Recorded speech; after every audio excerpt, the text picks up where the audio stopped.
We know there are many choices in internet radio, and the staff and host of LA Talk Live would like to thank you for choosing the internet's hottest destination for the most eclectic sound and invigorating talk. This is LA Talk Live. We are more than just talk.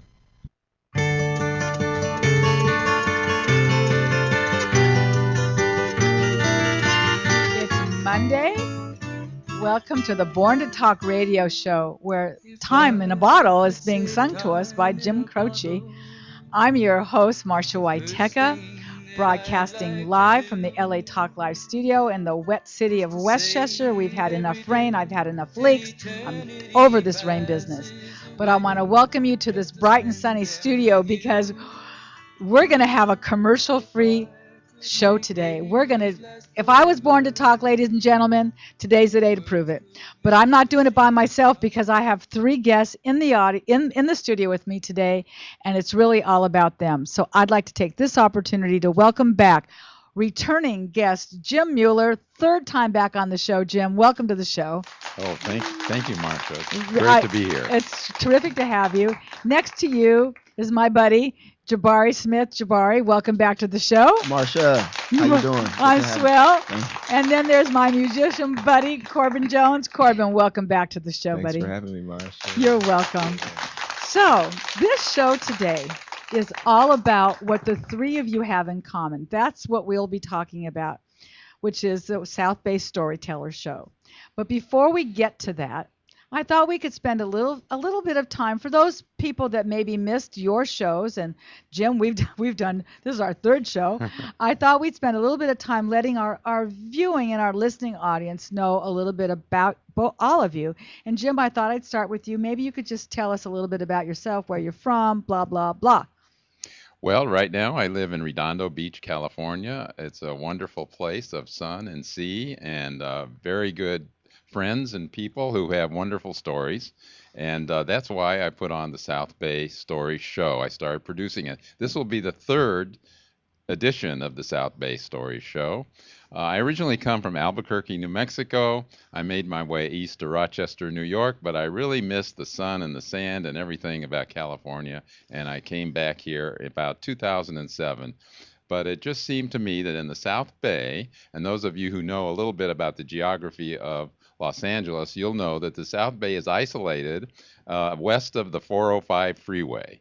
And people have a sort of a different culture west of the 405. And one of the things they didn't have in their culture, though, was a stories show. And so that's why, or one of the big reasons I started the South Bay Stories Show. Cool. All right. That's you. But we're going to learn more about you as we move along. Jabari, you have no idea how important Jabari is in my life, but it's like a side story. So I'll just leave it at that and let you know. Unless maybe you should share that again. They need to know. So Jabari, okay, how we met? Yeah. Okay. So how Jabari and I met was I'm a Sparks season ticket holder, 20 years. We are the champion Sparks. Three-time champion. Yes. I was going to a game last year, and it was a date, yes, clap away, because Christine Simmons was on my show. Yes. We know a little bit about the Sparks, you and I. Yes.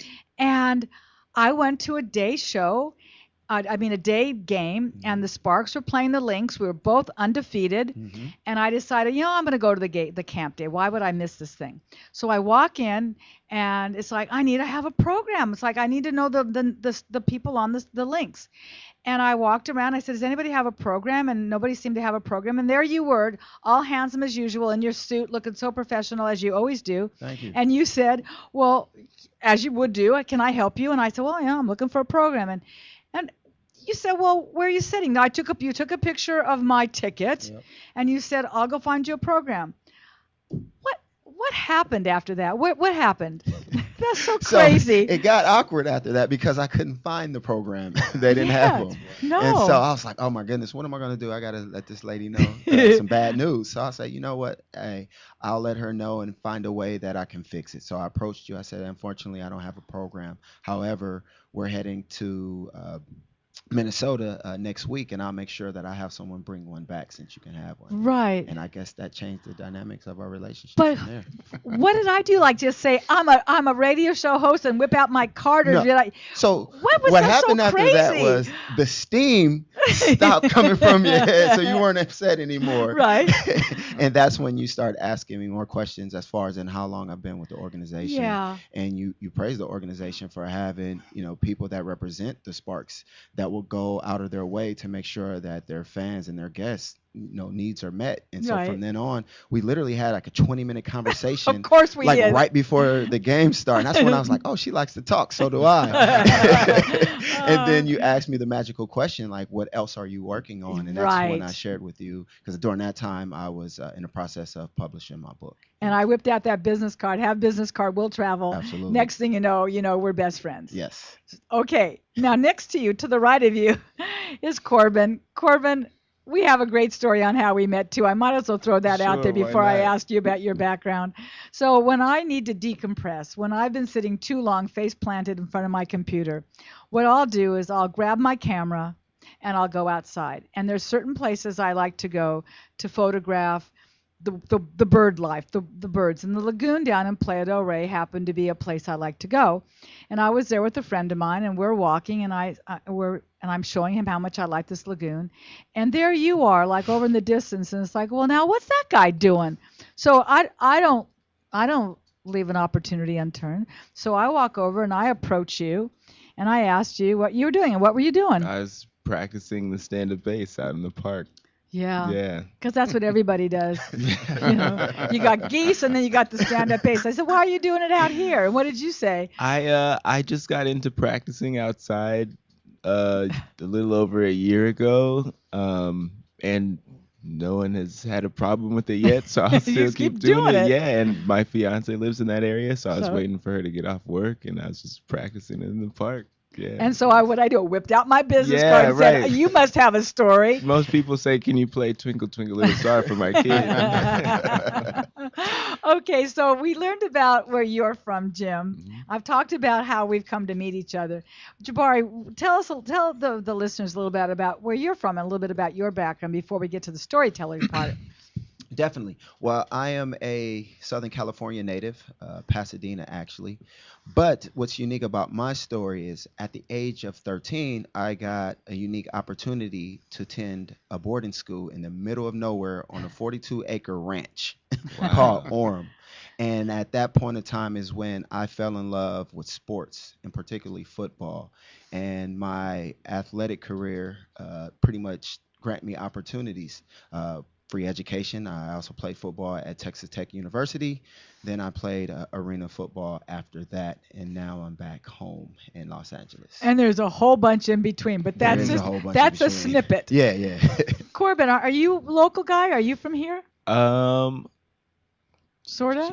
Yeah, I'll say no, but No. sort of. Okay, Sort so of where is did the you grow correct up? answer. I grew up in Denver, Colorado. Okay. Yeah, my parents are from South Central, and I was born in California, and I lived here till I was 5 Mhm. or almost 6, and then we moved to Denver because my dad got a job, and I used to say, "Oh, I'm from LA," but I Right. came back for music school, Because and I realized I don't know anything about Los Angeles. So yeah. But you might want to give a shout out to that other school in Los Angeles. What was the music school? USC. I went to the Thornton School of Music at USC. Oh, wow. Yeah. That's awesome. Fight on. Fight on. That's Go right. Bruins. Okay. You threw I'm that in sorry. there. You know, I know. yeah, Throw that in there. you know, Wait and you know what? Just I'm as getting a- out of the I middle know. of this. Let's get out of the So middle. you know how I always tell you guys off camera, so we'll be talking about something, then I'll go squirrel. So I'm sorry to say that the streak against USC beating UCLA was finally broke yesterday because the USC team has beat UCLA basketball four games in a row, including at home UCLA. But yesterday UCLA took it back. I'm sorry. It's all right. I'm Okay. not sorry because You we don't had, care. man, that Rose Bowl. That's Oh, still that- high oh, on the yeah. Rose Right. Bowl. Yeah. Oh, man. you there's that's That'll last for 10 that, years. that right. pointy ball, right? Yeah, That football was a thing, big you know ball. what we're talking about. Oh my gosh, that's so funny. Well, today really the main event is going to be all about why you're all together, and that connection. And I talk about that all the time. Whether you go to my blog, which is the Born to Talk, it's not called it's called borntotalkradioshow.com. If you go to that, you'll see that I blog about connections and conversations and community. And this is such a beautiful example of how connections develop. And because we're not going to have any commercials, we're going to just go right into what I like to call the meat of the show. So, Jim, if you could please tell our listeners, what is the South Bay Story Show? You mentioned this is your third edition, but what's the basis of your program? How does this work? Well, the program is basically takes off from the idea that storytelling has been around for as long as humans have been able to speak or able to play an instrument in the case of, or anything, in the case of the musical story. And I thought that storytelling could be a theatrical show so that people could enjoy maybe 8 to 10 stories in a row, quite different, quite varied, and quite diverse, about the human condition and people's human personal experience. And that's what it's about. Nobody is trying to teach anybody anything or make any points about any particular point of view. They're just telling about their own personal experience. And through this, which is the power of storytelling, they learn things about how to live and how other people live and how other people are existing on this planet. And hopefully it helps bring the community together and so that people understand each other. How do you select your storytellers? Well, it's very interesting.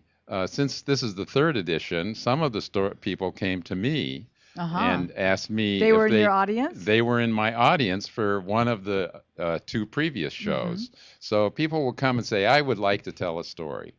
And that's fine, because the way we work is we take a good story and we help the people perform it, actually. And it's not a complicated thing. They basically have a script on stage and tell their story. But they do need a little bit of help in presenting themselves. A and stage so on. presence. And a little bit of help in making sure the story really gets the message across of what they want to say. So that's basically what we do. My director, Tony Teresi. Oh, he's back. Okay. Is this his third time with you or second? This is his third time with me. He has directed 40 or so stage plays around the LA area. He's very experienced, and so he helps the people with the performance part. I'm basically a writer, and I help the people with a little bit of shaping of the stories and try to get them to get the story to really express what they want to express. How long is a typical story?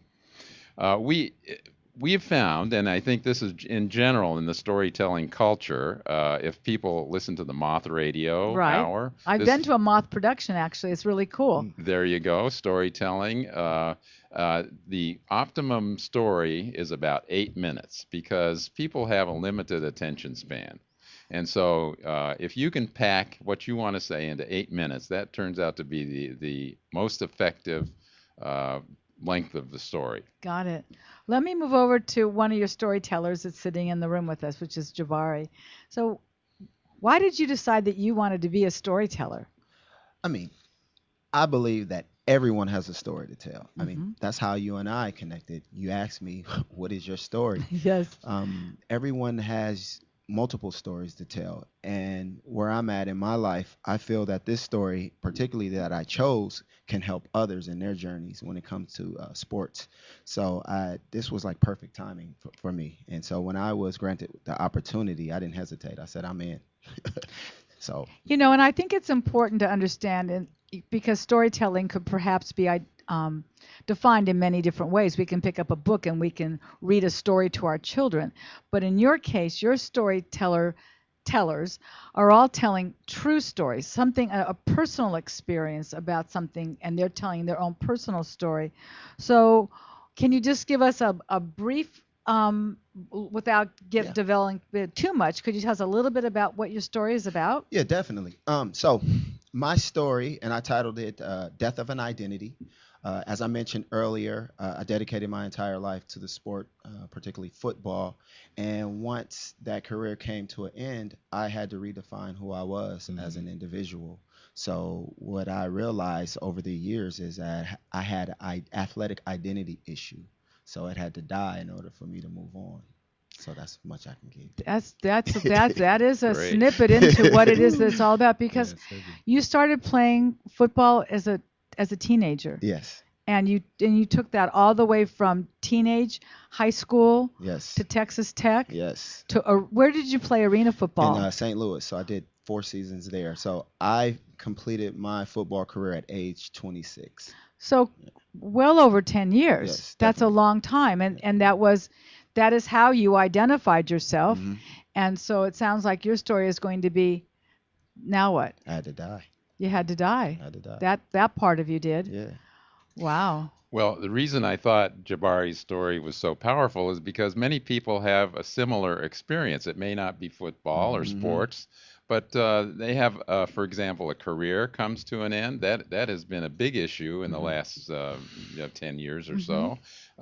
It may come a career may come to an end early, and Hmm. people say, "Well, now what do I do with the rest of my life? How do I earn a living? How do I support my family, and so on?" So Jabari's story has a lot of application to a wide range of people, men, women, Yeah. whoever you are. Mhm. And it's very important because something I realize as well, a lot of people wrap their identity into what their career is or what they Right. do on a consistent basis. Right. And a lot of times we can get lost in that. And sometimes we need to step outside of what we do on a regular basis and say, hey, who am I as a person? And I think that's what will make you complete. Ever since I made that emotional, psychological decision to say, hey, I'm not Jabari Smith, the athlete. My confidence level has risen because I was able to have a different perspective on life.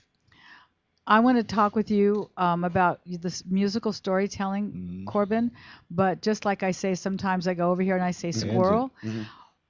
and we've got the time today. Hmm. I need to probably put in my 2 cents here because clearly, almost 8 years ago to this date, my life changed Yep. dramatically when my husband passed Yep. away at the Staples Yep. Center. And that's a story because my identity was Marsha, the wife, Marsha, the friend and the community person, Marsha, the mom, Hmm. that person. And suddenly I was no longer Marsha, the wife. And wow, that was a pretty dramatic change in how I had to look at my life. Yeah. So that when you say that, Jabari, it occurs to me just hearing you say that part of my identity certainly came to an abrupt end. Hmm. And my story moved forward with, you know, all these years later, I'm coming up on my second anniversary doing a radio host show. This isn't anything. I mean, I've always known I could talk. God Hmm. knows if you just have to hang around me, Yep. you could be standing in the wind and go, "Who's she talking to?" It's like, well, I don't know, but maybe she's talking to herself. Well, hey, why not? It works for me. So does that mean you're next? Yeah, I must be next. I swear to Woo! Your God. Come on, story's man. next? Oh, That's maybe awesome. so, and I'm maybe there. maybe next season. But anyway, it's interesting what you It's say. only 8 minutes, Right. though. I Only know, eight right? Only minutes. eight It's minutes, only 8 and all I want to talk about is squirrels, right? Jeez. Okay, so Corbin, you're Yeah. a music storyteller, and I Yes. think talk about what that means to you. Yeah, I would say I have, a similar 2 cents as you, where with music the only slight difference is you could play music until the day you die. And so a lot of people, their identity is wrapped up in music, um and they never get out of it, Mhm. which is pretty wild. And I realized probably after college, maybe in my last year of college, it's like, okay, I'm Corbin and I'm a bass player, and that brings some level of fulfillment. My Instagram handle is Corbin Jones Bass, yes, but also I'm Corbin the person. And what does that mean? And for us, we can hide behind an instrument so many times, Hmm. or just let that be part of our identity. And I just had to get comfortable with putting the bass down, and that's not something that's encouraged, especially in music college, but kind of just in general. It's like if you're not playing your instrument, you are not going to make money or succeed, and there's a level of truth in that. But Hmm. I don't think I know you can't get 100% of your life's fulfillment in your purpose, whatever you're supposed to be doing, out of only playing music. So that was something that became really apparent and important to me. And I think that reflects in the music that you play. And you have mentioned before that jazz is not your favorite style of music, and I totally get it because there's a lot of music that reflects what people's idea of their purpose is. And so if the idea of your purpose is to be successful or like find some inner fulfillment or something, you might come out with some kind of self-indulgent or disingenuous music. And so I started to play with some people who are really awesome and in tune with being a human, and that Mm-hmm. reflects in their music. It's something that people can feel. So I love playing jazz that is not, whoa, that's too smart for me to be involved jazz, but jazz that Right. it I is get you. Well, and right. I think that what you say is really true, because now what I recognize after having that conversation with you and understanding a little bit more about jazz and realizing, well, you're not going to hum along with this, Marsha, because guess what? This is creative. Yep. This is coming straight from the heart to the Yep. fingers to the brain to this is you wanted to add something about this, didn't Yeah, you? I have a question for Sure. you. Yeah, I mean, sure. you being young African American male, what Mm. made you cling to jazz when hip hop and is so Yeah. prevalent right now? There's no hip hop school, and my mom was kind of like, "I made it out of the hood. You're not gonna play hip hop." Got it. But Good answer. Good yeah, answer. yeah, jazz is a form of black music Yeah. that is a little bit abandoned by Yeah. Black America. Yeah, and so it's so that it was attractive to me because it is a part of Black culture.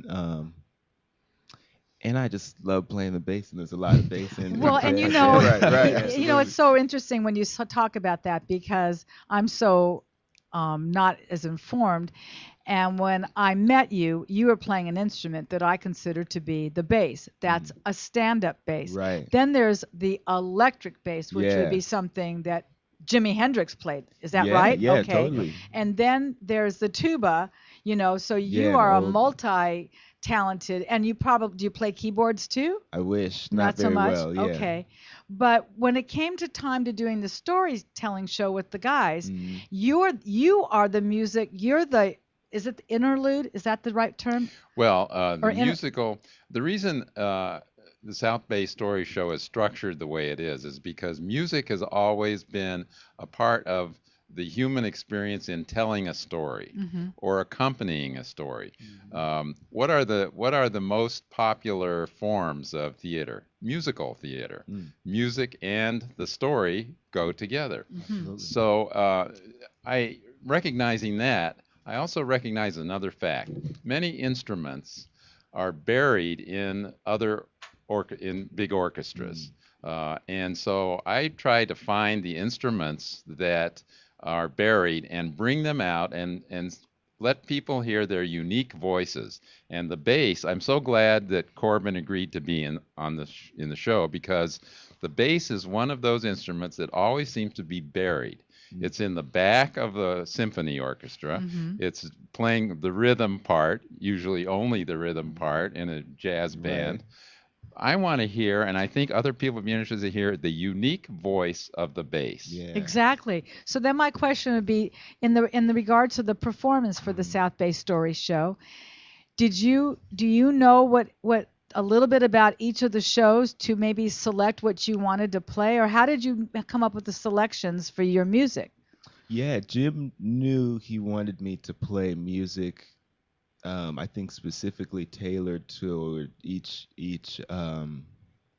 storyteller after their piece, which is cool. I think if it was classical music, you'd have to find or maybe compose, 45-second Mhm. snippets of music to play. But with jazz, because it is Creative. reactive, yeah, Mhm. creative, I think it was just like a perfect fit. So I can listen to, I could just show up anywhere and And just feel it, play, huh? feel what they're saying, and give my 2 cents on it on an instrument. Yeah. Yeah. I like that. I Yeah. do too. I I like do that. too. It's going to Yeah. be so great. So how long will we hear you in between each of those Well, productions? let me interrupt for a Yeah. second. Yeah. Corbin will have a full 8 to 10 minutes to tell a musical story of Oh, his own choosing and oh, I creation. didn't know that. Okay. And since neither Tony or I are music experts, I'm leaving it totally up to Corbin to come up with whatever he can come up with. Okay. And then between each storyteller, as the storytellers go in and off and on the stage, Mm-hmm. Corbin will play an interlude. Oh, And okay. that's what he's talking about in terms of feeling each story and trying Sure. to express You in know, musically. this is so cool. I didn't realize that you are actually going to have an 8-minute segment as well. Like a That's storyteller, yeah. really, really, it's kind of the way I do my show. I take my music in and out, in and out. We're not going to do that so much today. However, you are in for a treat because I did get some music from you, Corbin. Mm. And I believe if Richard can cue up Wrong Again, we're going to have an opportunity to just listen to just a little bit about, is this just you? Is this who's playing in this? It's me and four friends, four guys I've played with over the years. Okay. Yeah. Well, if we can take just a moment, we're going to hear a little bit about Wrong Again.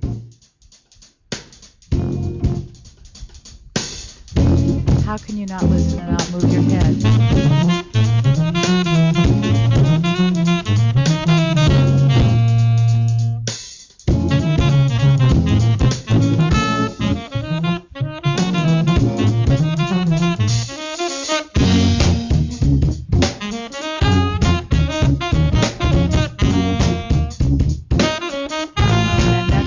And that's see, I would classify that in my language, smooth. Well, it sounds like Sure. smooth jazz. So then it goes to this section, which is kind of maybe more traditional jazz. Okay, so tell me, how many instruments are we hearing in that? There's saxophone, drums, organ, guitar, and then I'm playing tuba. Oh, you're playing the tuba in Yeah. this. You kind of can't tell. It's just fulfilling the same bass role function. And then now the organ's playing the bass role part. So there's something really interesting to me, obviously, about the bass that, the bass drum can do it, the organ can do it, the tuba can do it, the bass guitar can do it. And I'm trying to mess around with that. That's really cool. Thanks, Richard, for pulling Yeah. that up. I'm delighted that we were able to put that into the show. So, in moving along, because before you know it, it'll be going. You had a full hour, Marsha. You didn't even get all your questions asked, for God's sakes. So let's talk a little bit more about your show. And so we know that Jabari's going to be speaking about his identity. We Mhm. know that Corbin's going to be telling his story through music. But you have 8 others or 7 others that will also be sharing their stories. And there was a couple. I thought you could tell our listeners a little bit about some of the other people that they can hear. Okay, sure. The This time we were really fortunate to get a storyteller who's so well known around the LA area, and actually the West Coast, and Beyond. soon to be the world, Uh-huh. because he's taking his show internationally this spring, and that's Dylan Brody. Dylan Brody was sort of tabbed as a young up and coming young comedian by George Carlin, and Okay. so he has that native talent, and he sort of turned from being a stand-up comic to a storyteller. And his stories are well loved by just about everybody. He's appeared on Off Ramp, which is a radio show in PBS. Mm-hmm. He has opened for David Sedaris, who's a very well-known storyteller and comic. So I'm really happy to have him as our headliner, and I'm really pushing the theater to come up with a lot of extra seats because I'm expecting a huge crowd. Wonderful. Don't be intimidated. Yeah, I love it. It's all good. We haven't mentioned the date of your show, and I realize that, for those people that are not local, they're not going to be able to attend. But for those, I have a lot of people that follow this show that are local. So why don't you tell people, how they can find information, get tickets, the dates, all that stuff right now? Okay, good. There'll be 2 performances, and they'll be the same show. Mm-hmm. March 4th of 2017 this year at 7:30 p.m. in the I'm going to evening. that one. And good. I'll be happy to see you there. Yes. And March 5th, that'll be on a Sunday in the afternoon at 1:30. And it's in a wonderful town called Hermosa Beach in California at the Second Story Theater, which is in the community center, which is a corner of Pier Avenue and PCH there. And it's such a wonderful place because it's a perfect theater for storytelling. And also, all along Pier Avenue, within easy walking distance, are a whole bunch of restaurants, bars, all kinds of entertainment. And at the very end of Pier Avenue is the wonderful ocean. There you go. So you can make a whole afternoon, a whole evening. Bring a date, that special girl that you've been wanting to ask out, and you can't think of a good place to take her. Bring her to the South Bay Story Show. Wait a That minute. special guy, Oh, there you go, because I don't really want to take a yeah, special girl. special but- guy. You've been wondering what to talk to him about, and what could I do? How could Exactly. I meet him? Why don't you give him one of our cards, our postcards for the South Bay Story Show? Right. It's funny, as it turns out, because I have had so many guests and I've made friends with so many of my guests. So Russell and Yesenia from Share Hope USA, Those are my friends. which I got through, which I got as a connection from you, Jabari. Yeah. I mean, Russell is so special to me as well. They're joining me. That we're going to go see your story show Great, on great. Saturday night. So it is going to be a lot of fun. And people that are local, you can order your tickets right online. You can Right, go right to the site. That's right. You can go to Facebook. We have a Facebook page, South Bay Stories Show, and order your tickets there. There's a website at buy.at/DM Screenplay. Or Okay. I'm sorry, buytickets.at/DM Screenplay. That's too confusing. Just go to your Very- website on Facebook. But if you're Yeah, not on just go Facebook, to you could just Facebook. Google South Bay Story Shows, and you would pull up your website is there as well. Yes. Right now, Google takes you to another site, but there's a ticket button there Okay, too. terrific. I did want to talk about a couple of the other storytellers. Please. Because one of the Yes. things I try to do is get as much diversity as possible. So right now we have, in addition to Jabari and Corbin, we have a young woman from Costa Rica whose father takes her on jungle adventures, and that's what her story is about. Cool. We have a young woman who's just recently emigrated to the USA from Kashmir. And she'll be telling a story about how difficult it is to transition between cultures. Wow. And How timely is that? Right. And some of the things that were going on in Kashmir would never go on here, and how she feels about that. It's very interesting. It's interesting that I was telling Corbin that there are 4 of the stories that involve fathers or dads, but the thing is that they're all from different perspectives of living with a father, Male and female. male and female. Okay. Because Because our relationships with our dads, we as females maybe might be slightly different. We look to our dads as the rock of the family. I must tell you, just I didn't mean to interrupt you. Well, I didn't mean to, but I always do. When Butch died so unexpectedly, and after being together for 40 years, that was almost all my life practically. I met him when I was 19 years old. For my children to lose their dad was so dramatic. They would give anything to be able to talk to their dad today. So when you talk about 4 of your guests talking about dad relationships, good, bad, or the otherwise, there's just nothing like a dad. And what we learn from our dads are so, especially as females, what we learn from our dads are so important. But I wanted you to go on. So you've got people talking about their dads. Yeah, and it's interesting. I talked about the young woman from Kashmir, coming from Kashmir, sort of a different culture and atmosphere and perspective to America, and adapting to that. But I also have a storyteller who will tell about living in the projects of Detroit. Oh, where my husband's from. And being able to go to the country for a day, and what that Wow. experience meant for him. So it's a sort of a different take on shifting cultures.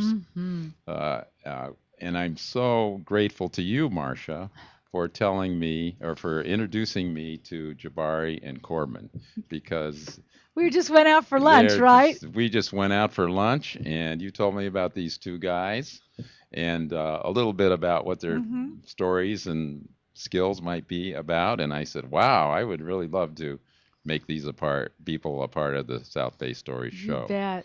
Um, That's what connections are all about, Jim, isn't it? Absolutely, definitely. Now, there's one storyteller that has something in common with you Oh my God, you because talk too she much. she is a Stop TV. laughing. She has a lot of energy, Okay, and that's she good. loves to talk just like you. Okay. But when she started out as a TV producer, she Oh was a yeah. producer for the Jerry Springer Show. Oh my No God, I used to way. watch Jerry Springer. Jerry, Jerry. Jerry, Yeah. Jerry. Oh my gosh, that's so funny. And so her story is about escorting a guest around Chicago. One of the in preparation for the before he appeared on the show. Oh my So gosh. it's really funny, a great story. You know what's so funny about Jerry Springer is that because I don't watch TV anymore during the day, I listen to music. But I think that his bodyguard guy, didn't he spin off and doesn't Yeah. that guy have Steve. Steve? Steve, yeah. Yeah, he has his own. He Wasn't he does. Jerry Springer's bodyguard? Yeah, he was. Oh my God, that's hysterical. I'll have to talk to her. That should be a very interesting A story. very interesting story. And then there's a really great story about a cat. A cat? So all the cat lovers should come and hear this wonderful story. It's a story that will touch you. It'll make you laugh. It'll make you cry. It's a wonderful story. Oh boy, I'm a cat lover. What about you guys? Are you cats, dogs, My cats? wife has a cat. Your wife has a cat. You know what that? It's not Wait, your since cat. you- Yeah, I oh, put a cat, right. you like the way See you how I said that, positioned Jen? it? My wife has a cat, but I don't talk to it, and we're living together. That's pretty funny. Any pets in your house? Yeah, dogs, all dogs. Okay, all Yeah. right. I met one cat that I liked. Right. It's growing on me. But It's a- gonna take but it some was- time. But there are many, I'm a many dog cat lover. lovers Oh, God, out that is there. just so Believe funny. me. Well, in preparing for your show, what were some of the challenges and because you had to write it before you Right. could produce it or speak it, right? Absolutely. Several challenges. One was writing. I shared with you before, writing was always a challenge for me. I don't know how I have a published book, but writing you're was just always that good. Exactly. I face my fears, I guess. No, so writing, of course, and just the style of writing. Jim has been such a tremendous help at explaining it to me, and the way he broke it down is like, listen, you're not writing it as it being a book, you're writing it as you're telling a story. So as he kept working with me, I was able to break it down, and now I really made the material a part of me. The other thing that was a challenge was I am sharing me. This story is very vulnerable. And so I had to really practice what I preach when it comes to stepping outside of my comfort zone. And so a lot of the things that I talk about are emotions, from me being angry to even me being depressed and not hopeful at all. So just being comfortable enough to share that with whoever. It's that takes a lot. there's some Yeah. bravery involved Yeah. in that. Yeah. And how much of yourself do you want to expose? Absolutely. You know, it's your life's more than an 8 minute discussion. And so how do you fine tune that? And that's what you say where Jim comes in, Mhm. where you're going to be able to do this. And while you are an excellent speaker, the reality is, are any of the guests other than Dylan, are any of them professional speakers? No. Um, and that's probably the strength of the show. I would agree. Wow. Because the people in the audience will see that this is a real person, a real story who's right in front of them telling their own story. And believe me, there will be tears Yes. from the storytellers. Even in rehearsals, we have people who have Well to take up. a moment. Mm-hmm. Yeah, it's so these are very personal, touching stories. Absolutely. And I especially appreciate people like Jabari opening themselves up Mm-hmm. because people have so much to teach other people, how people live and their experiences is such a lesson to many other people. Right. There's takeaways, you know, whether somebody was or wasn't an athlete, just you talking about that and me recognizing, well, I can relate to that too because I had an identity issue also. Mhm. I think that people, you know, and your audience is a wide range of ages that come to the Storyteller show, but I would imagine, I mean, everyone's had a father, whether or not you know your father or not, Right. or lived with your father, or Right. whatever your relationship is with your dad. Mhm. You know, we didn't get here without him. So, Right. you know, I think it's really interesting that you select your storytellers to have such an interesting wide appeal. When it comes to music and the different instruments that you play, do you feel differently internally when you play the tuba over the bass over the electric bass? Yeah, Can you definitely. tell me about how that works for you Hmm. emotionally? Yeah, I I guess I'm trying to, in general, in my life, trying to get the upright bass and the electric bass and the tuba to all do the same thing. And so, in doing so, I'm finding all of the differences between Mm-hmm. those instruments. And so, I think depending on the story or situation or emotion, maybe tuba would be more fitting, um, because it's harder to get.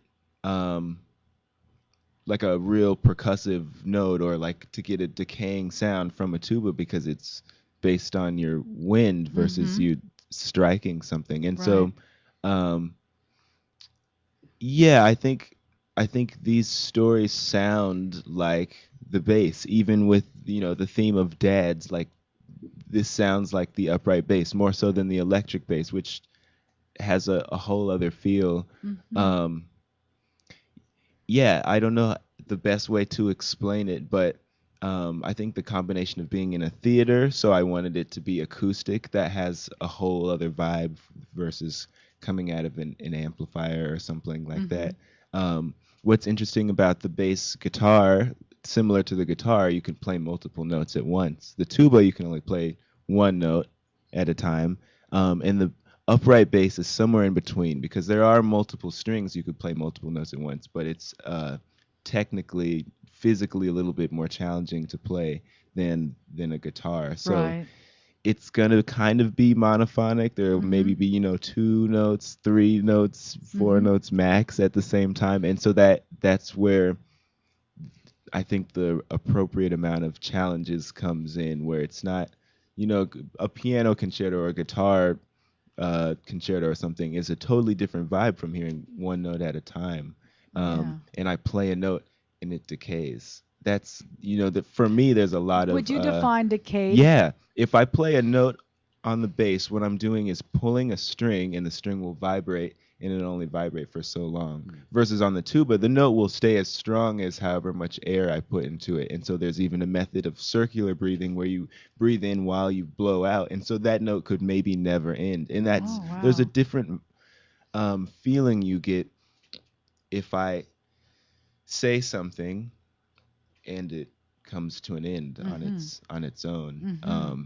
Yeah, I for me, there's something real emotional about that, and that's a challenge that I'm gonna have to work That's with. Yeah. that's going to be so. What did you want to say, This Jabari? guy's voice sounds like an instrument. This has Oh the smoothest voice. Doesn't he? Yeah. And then you got this guy on the other Oh my side God, of Jim it. was goodness. built for the Yeah, radio, he man. has Well, Yeah, voice for Jim it. was he's got a yeah, voice for anything behind the mic. yeah. But what the three of you share in common clearly is your enthusiasm, and that alone just generates people that are listening to this, whether they're watching it or not, obviously get a sense of that. I also know, Corbin, that you teach music as well, don't you? We Mm-hmm. haven't really talked about that. Where Sure. do you teach? I teach at this really awesome private school in North Hollywood. I teach like after school instrumental private lessons, To what age? anywhere from third grade to sixth grade. So these are children, Yeah. and Some of they're them have never played music before. right. Yeah. And what do you teach them? What instruments do you teach them? I teach tuba now, a little bit of trombone, but just because of the demand, and then upright bass. Yeah. How does a little third grader blow into a tuba? Right. They can't Yeah. even blow a Right. balloon Or up. reach around to play the upright bass. I don't know, Really? but it For Are up, there kid-sized tubas? No. there are smaller sized tubas. Okay. Yeah. No, but no child really should be playing the tuba. No. But what do I know? Well, I have a story along those lines. Wow. my I God. think it's just if they want to do it, then they can do it. Okay. If they're the perfect size and perfect build and they don't want to do it, they're not gonna progress. Sure. Yeah. Yeah. You wanted to add Yeah, I something. have a please. story along those lines. When I was in the 8th grade in Albuquerque, the band instructor could not get anybody to play the tuba in the band. Yeah, naturally. So I was walking innocently from one class to another one day, and somebody grabbed my collar. It was the band instructor. He said, "You're going to play the tuba." No I way. didn't know that. Wow. And so he took me into the room, and he had this big tuba. It was a big one. It wasn't a kid-sized tuba, but I was a fairly large kid. Mm. And so he gave me the mouthpiece. He says, Mhm. "This is your mouthpiece." It took up your whole face. That's right. Yeah. And fortunately, I had enough air to make All at least right. one note. Yeah. Wow. But that's a big instrument. You got to Right. have a lot of air to Right. play that instrument. Well, I'm afraid, Corbin, not like you, I couldn't stick with it. How long did you play for? I think he forced me to take 10 or 12 lessons. Oh yeah. But I never did play in the band. Oh. I sort of regret that. And after hearing you play and how beautifully it can Oh, be played, I'm going to regret, I know, not having mastered the tuba. I don't think it's too late.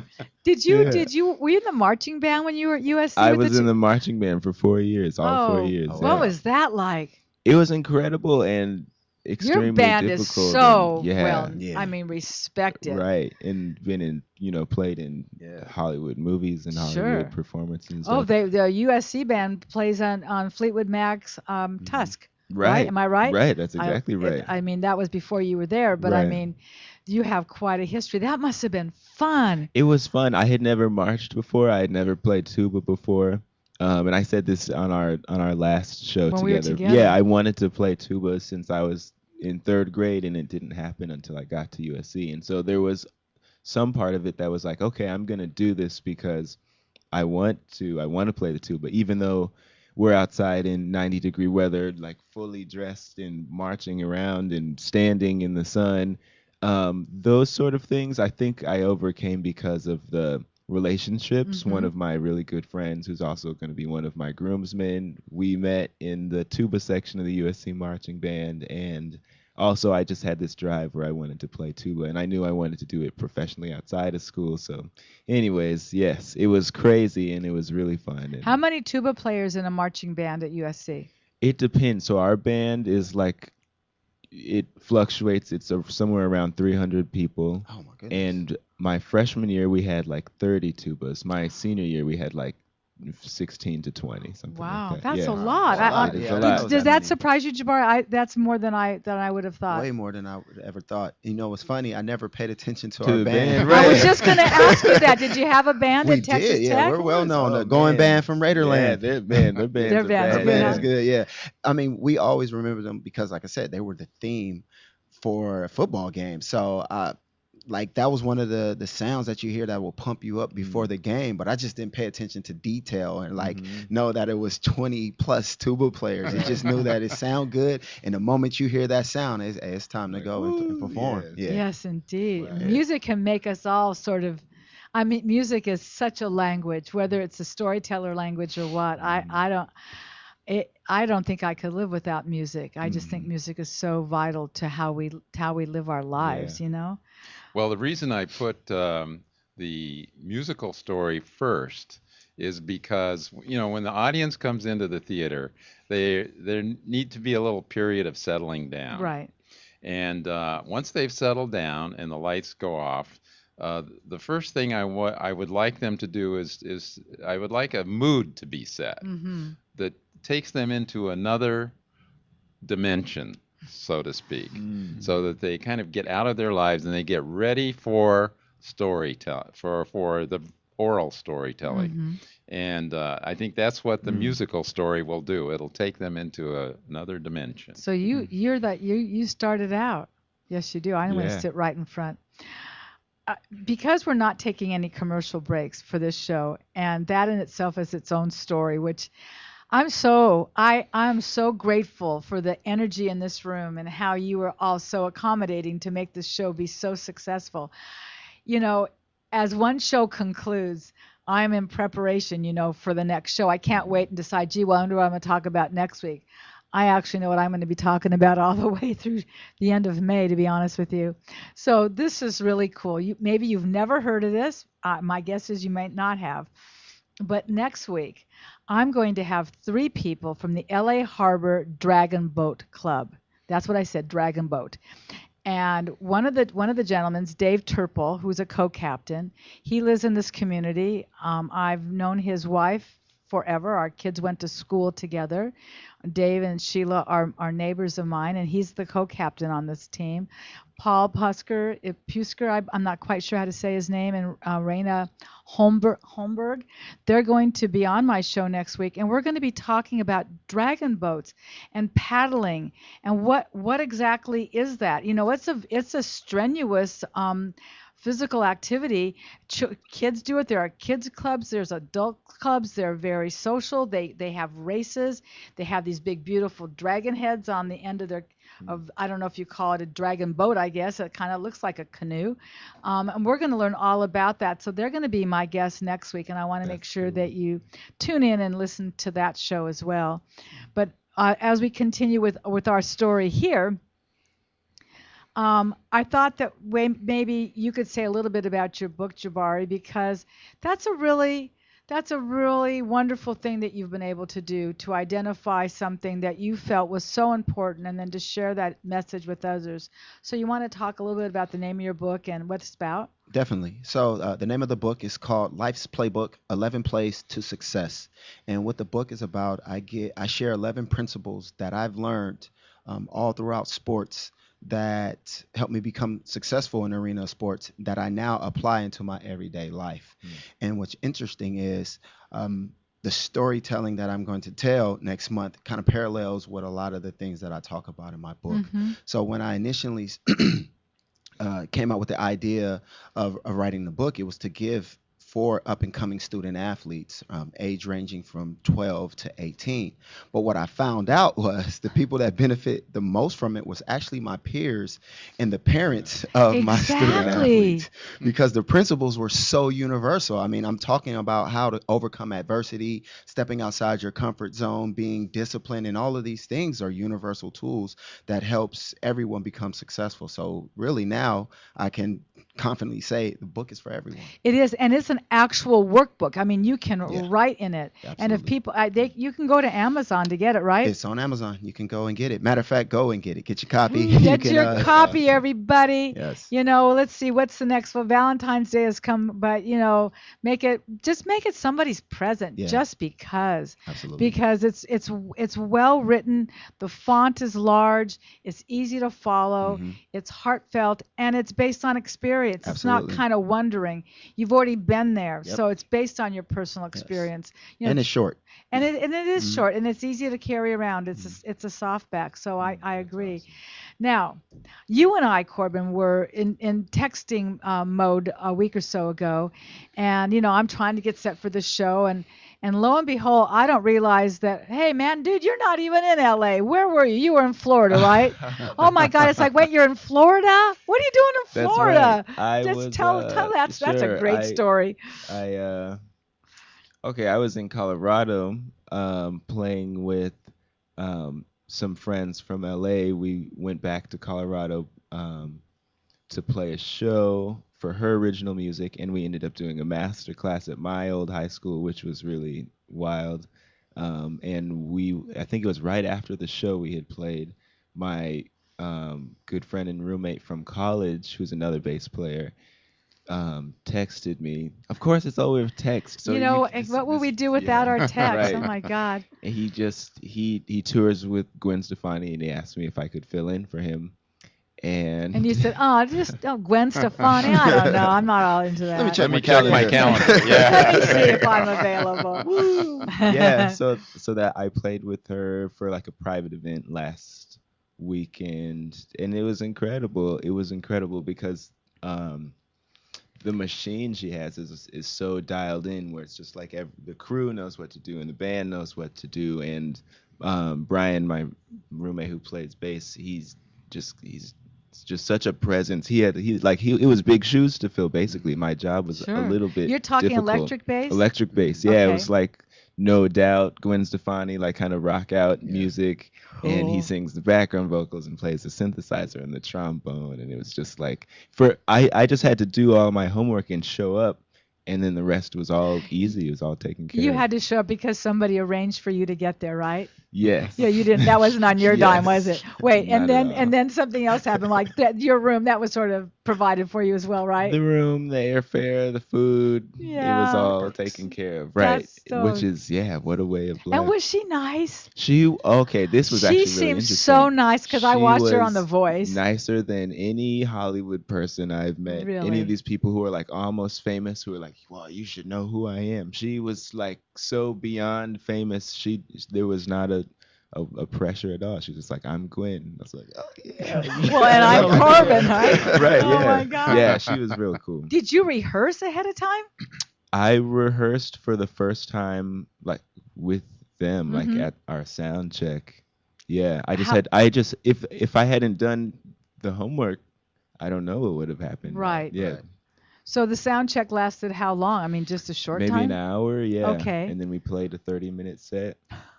Yeah. How fun Wow. was So that? wild. How yeah. many people were at this party, this gigantic party you were at? I'm not sure. Maybe Lots? 100, Oh, sure. 200. Right. Right. Mhm. Right. If Yeah. I have a party, I'm gonna invite you. Well, I'll be there, I'll invite absolutely, you. yeah. You'll be my famous person. Oh, and man. and I won't sing, but I'll just listen and you'll explain to me how we do all of this. It's so funny. When you're not, Jim, when you're not planning these shows, you're also teaching, aren't you? Yes, I teach storytelling at the Jocelyn Center in Manhattan Beach. Cool. Every third Tuesday, I have a seminar there, and actually, one of the storytellers in the show is a student of mine, and her story is a great story. Also, I have news for you, You do? Marsha. Yes, you remember the Aaron Zangle and Scott Oh Roberts? yes, I want to talk about the lawn bowlers. The That was lawn another bowlers? reason you were Well, on my show. Here's my news. What's I in am it? now the vice president of the Hermosa Beach Lawn Bowling Club. They Cool. elected Oh, me. And Congratulations. they should There have. you go. They elected me last December, Great. and so I'm busy now trying to bring the community together of lawn bowlers. And I want to, if you don't mind, I want don't. to put in a plug for Please. the Hermosa Beach. It's so beautiful. It's down there on Valley Drive. It's only maybe a quarter of a mile from the ocean. We bowl on Saturdays, Saturday morning at 10:30, and we will teach anybody who You comes. even tried to teach me. We teach. I We went. even tried to teach you, but you haven't been back. Why is that? I don't Oh, know. wow. I need to come back because it's not a bowling ball. It's a It's a wood. wood, and it's Yes. called a bowl, not a ball. Mm. And there's seams, kind of like a baseball, Yeah. and there's positioning, and it's closest to the pin, and it's social. It's very social. There's one of the reasons, in Australia, which is probably the biggest lawn bowling country in the world, social activity is probably the most important reason. That's why every one of the lawn bowling clubs in Australia has a bar. Well, good. So you don't even really care where it goes. But you mentioned Aaron and Scott specifically. Yes. They're champions, aren't they? People don't know maybe that lawn bowling isn't just local; it's international, correct? International. In fact, Wow. Scott and Aaron were in Hong Kong just earlier in the Yeah, about fall. a few months ago, right? Yeah, right. and playing in the World Championships. How'd they do? They came in fifth, All right. which I mean, is not bad No, for the it's not. world. There No, it were sure there isn't. were like 35 teams, so they did Wow. well. So you still do that every Saturday, Just about every Saturday. right? That's Yeah. that's nice. But I'm busy now with the show. Got to Well, of put course, it together. of course it is. Any final thoughts? Any other things you guys wanted to mention while we're just hanging out, being buddies? Oh, definitely. I have something. Sure. Just want to give everyone a heads up that stay tuned this upcoming spring. I will be launching my episodes called The Professional Athlete. What the professional athlete is I go around and I interview ex-collegiate and professional athletes who have now have successful careers. So we have a lot in store. It's going to be have some pretty big names that I interview. So stay tuned with that. Wonderful. How would Great. people? How would people learn about that? How would they follow you? Would they follow you on Yes. Facebook or what would you? Definitely. So all of my handles are Jabari K. Smith. Jabari K, because the K is important. Yes. Jabari K Smith, so they can look for you On they can Google. Instagram, Facebook, and Twitter, Jabari K. Smith. Terrific.